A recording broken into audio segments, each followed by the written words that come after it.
Bonjour et bienvenue à ce MOOC de thermodynamique. Cette leçon est consacrée à l'équilibre mécanique et au transfert mécanique. Pour ce faire, on va considérer un système isolé qui est constitué de deux sous-systèmes simples qui sont séparés par une paroi diatherme, mobile et imperméable. Dans un premier temps, on va établir la condition d'équilibre mécanique et dans un deuxième temps, on va examiner le transfert mécanique. On considère donc un système isolé qui est constitué de deux sous-systèmes simples, sous-système simple 1 ici et le sous-système simple 2 là, qui sont séparés par une paroi diatherme, mobile et imperméable. Vu que le système est isolé, la puissance thermique PQ et la puissance mécanique PW, qui sont exercées par l'extérieur sur le système, elles sont nulles. Pour caractériser la thermodynamique de ce système, il faut deux types de variables d'état extensives. Tout d'abord l'entropie, ensuite le volume. Pour chaque sous-système simple, il faut une variable entropie et une variable volume. Les quatre variables d'état sont donc S1, S2, V1 et V2. On suppose que ce système a déjà atteint l'état d'équilibre thermique. Quand un système atteint l'équilibre thermique, ça veut dire que les deux sous-systèmes ont la même température. La température est une fonction d'état. C'est donc une fonction des variables d'état de chaque sous-système. Par conséquent, l'équilibre thermique s'écrit de la manière suivante. La température T du premier sous-système, qui est une fonction de S1 et de V1, est égale à la température T du deuxième sous-système, qui est une fonction de S2 et de V2. L'énergie interne, la température et la pression sont des fonctions d'état. Ce sont donc des fonctions des variables d'état de chaque sous-système. U1 point, c'est T S1 point, moins P1 V1 point.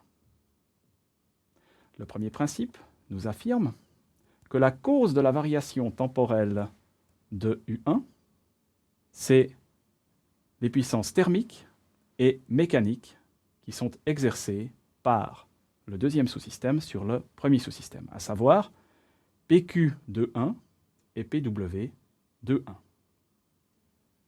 De manière similaire, U2 point, c'était S2 point, moins P2, V2 point. Et la cause de la variation de l'énergie interne du deuxième sous-système, d'après le premier principe, c'est la puissance thermique et la puissance mécanique exercée par le premier sous-système sur le deuxième sous-système, c'est-à-dire PQ12 et PW12. L'énergie interne, c'est une fonction d'état. Donc l'énergie interne U, pour l'ensemble du système, c'est une fonction de l'ensemble des variables d'état du système. C'est-à-dire que c'est une fonction de S1, S2, V1 et V2. C'est une fonction d'état extensive.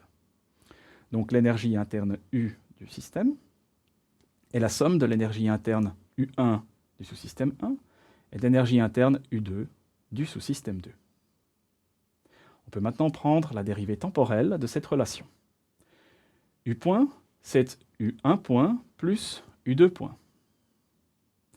D'après le premier principe, U1 point, c'est PQ de 1 plus PW de 1. Et U2 point, c'est PQ 1,2 plus PW 1,2. Par conséquent, si le système est isolé, le premier principe nous affirme que U point est nul. Donc on en tire deux identités. Tout d'abord, U1 point qui est égal à moins U2 point, et puis PQ12 plus PW12 qui est égal à moins PQ21 moins PW21. On doit maintenant tenir compte explicitement de l'extensivité de l'entropie et du volume. L'entropie est une variable d'état extensive. Donc, l'entropie S du système est la somme de l'entropie S1 du premier sous-système et de l'entropie S2 du deuxième sous-système. Le volume est aussi une variable d'état extensive. Par conséquent, le volume V du système est la somme du volume V1 du premier sous-système et du volume V2 du deuxième sous-système. On peut maintenant prendre les dérivées temporelles de ces variables d'état. Tout d'abord S point qui est égal à S1 point plus S2 point. Puis ensuite V point qui est égal à V1 point plus V2 point. Finalement, on tient compte explicitement du fait que le système est isolé. Si le système est isolé d'après le deuxième principe, S point est égal à pi de S, qui est positif ou nul. Et si le système est isolé, le volume du système est constant. Donc, V point est nul, ce qui implique que V1 point est égal à moins V2 point. Par conséquent, si le volume d'un sous-système augmente, le volume de l'autre sous-système va diminuer, et vice-versa. À l'aide de l'expression qu'on a établie tout à l'heure pour U1 point et U2 point, on peut maintenant en déduire des expressions pour S1 point et S2 point. S1 point, c'est 1 sur la température qui multiplie U1 point plus P1 V1 point. Et S2 point, c'est 1 sur T qui multiplie U2 point plus P2 V2 point. On va maintenant tenir compte explicitement du fait que le système est isolé, c'est-à-dire que U2 point est égal à moins U1 point, et que V2 point est égal à moins V1 point. Ce qui nous permet de déduire l'expression explicite, la dérivée temporelle de l'entropie du système S point, qui est la somme de S1 point et de S2 point. Ceci s'écrit donc 1 sur T qui multiplie P1 moins P2, le tout fois V1 point. On veut maintenant remettre en forme cette équation pour faire apparaître explicitement des différentiels. Donc on la multiplie par l'intervalle de temps infinitésimal dt, et on obtient dans le membre de gauche ds, et dans le membre de droite, le dernier terme, c'est la différentielle du volume du premier sous-système, c'est-à-dire dv1. On peut donc maintenant prendre la dérivée partielle de l'entropie par rapport au volume du premier sous-système. d rond S sur d rond V1, qui est égal à 1 sur T, qui multiplie la différence des pressions, c'est-à-dire P1 moins P2. Le deuxième principe de la thermodynamique, et plus exactement la condition d'équilibre du deuxième principe, affirme que l'entropie est maximale à l'équilibre. Par conséquent, à l'équilibre, la dérivée partielle de l'entropie par rapport au volume du premier sous-système, c'est-à-dire d rond S sur d rond V1, est nulle.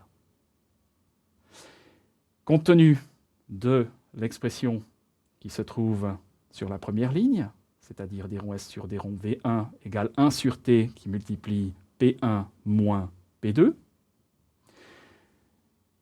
compte tenu de cette expression du maximum d'entropie, on obtient la condition d'équilibre mécanique, à savoir que les termes qui se trouvent entre parenthèses dans la première expression doivent s'annuler, ce qui implique qu'à l'équilibre mécanique, la pression du premier sous-système, P1, doit être égale à la pression du deuxième sous-système, P2. Par conséquent, le premier et le deuxième principe requièrent que les pressions des sous-systèmes aient la même valeur à l'équilibre mécanique. Avant que le système atteigne l'état d'équilibre mécanique, il y a un transfert mécanique qui s'opère entre les deux sous-systèmes. L'équilibre mécanique est caractérisé par l'égalité des pressions des deux sous-systèmes. Par conséquent, durant le transfert mécanique, la pression P1 du premier sous-système est différente de la pression P2 du deuxième sous-système. Pour examiner ce transfert mécanique, on va se baser sur l'expression de la dérivée temporelle de l'entropie. S point, c'est 1 sur T qui multiplie P1 moins P2 fois V1 point. P1 est différent de P2. De plus, vu qu'il y a transfert mécanique, le volume V1 du premier sous-système va varier, donc il est non nul. Ce qui implique que S point est non nul. De plus, on a un système qui est isolé. Et pour un système isolé, S point est égal au taux de production d'entropie pi de S. Vu que S point est non nul et qu'il est égal à pi de S, il doit donc être positif. Ce qui signifie qu'on a affaire à un processus irréversible.